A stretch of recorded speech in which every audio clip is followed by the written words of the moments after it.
let's talk about this failure of leadership because some would argue that, well, comparing Nigeria to Norway is not really analytically helpful or accurate, or even Botswana, because at each country's founding or throughout history, the initial conditions for these countries were not the same. So, what do you think is unique or specific to Nigeria that let us evolve the way we did without the process that can generate quality, consensus, long term leadership?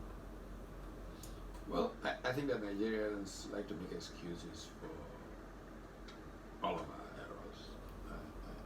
I don't think there's anything that makes Nigeria different from Botswana, even if you can provide some spurious argument for Norway. Human condition is the same. Um, Botswana actually provides an embarrassing counterpoint in terms of that question because at independence, Botswana was a significantly backward country, uh, much fewer educated people, so much so that the civil service of Botswana was supported significantly by Nigerians. Um, first Chief Judge of Botswana was Justice Aguda of Nigeria, returned to Nigeria to serve. And a couple of years ago, many years ago actually already, when Nigeria was having all this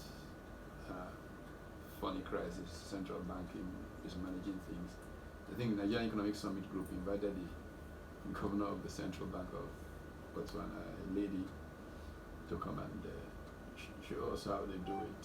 And I think the lecture was here at the Golden Gate also in Lagos. And the poor woman said, "You guys taught us the Central Bank of Botswana was more or less set up by Central Bank of Nigeria." You know, so there's just a fundamental irresponsibility in the character of the Nigerian elite that has taken us down the path we are. Let's be honest, and we try to find excuses all the time to explain. Quality of leadership in Nigeria 50, 60 years ago is far superior to that of today.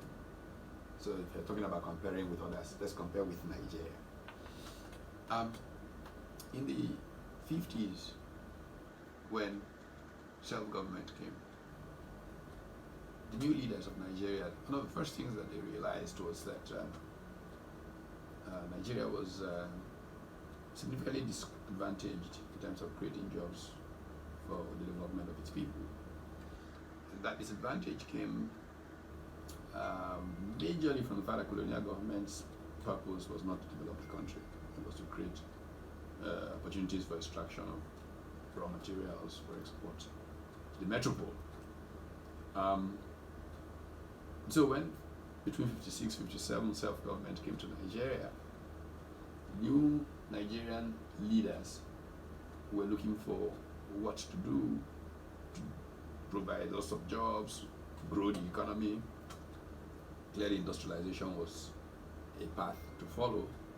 At that time, a West Indian economist who would become the first black man to win the Nobel Prize for Economics, Arthur Lewis, was working on industrialization in the west coast of Africa and actually wrote a book, Industrialization of the Gold Coast, which is Ghana.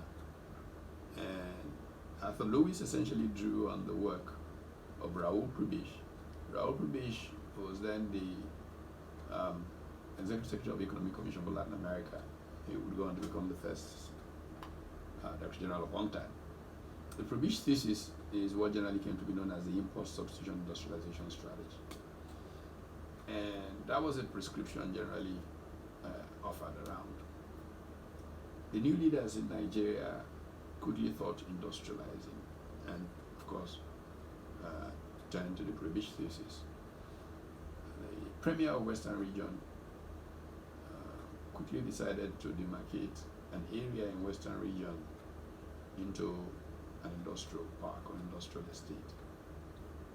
That area is what is today Ikeja Industrial Estate in Lagos. Now once he made the decision to do that, he went out canvassing for investors to set up factories in this industrial park. His other Nigerian counterparts, in a competitive mode, decided to go similar track. Premier of Eastern region thought not to be outdone by that of Western region, set up the Aba and Port Harcourt's Transamadi industrial estates and went out to canvass, for investors. In fact, if you read Chief Jerome Udoji's book, Under Three Masters, he actually has a photograph of himself and Dr. Michael Okpara, the premier, alighting from a KLM aircraft in Amsterdam, I believe, in search of investors in the Aba and Port Harcourt industrial estates. In fact, a company like Pfizer moved from Lagos to Aba as part of the whole incentivizing stream. Of course, the Premier of Northern Region, Sir Ahmadu Bello, focused on the factory endowment of the North in trying to invite the Hong Kong textile manufacturers into Kaduna. And Kaduna became the hub of Nigeria's textile industry. That leadership, which led, for example, at the time of independence of self-government, the marketing boards, which was the basis of colonial produce exports, had huge reserves in their bank accounts in the UK, Burma Board, Northern Nigeria, Eastern Nigeria. And by 1960, as Pius Okibo shows in his book, Nigerian Public Accounts, the reserves had all been drawn down to almost zero.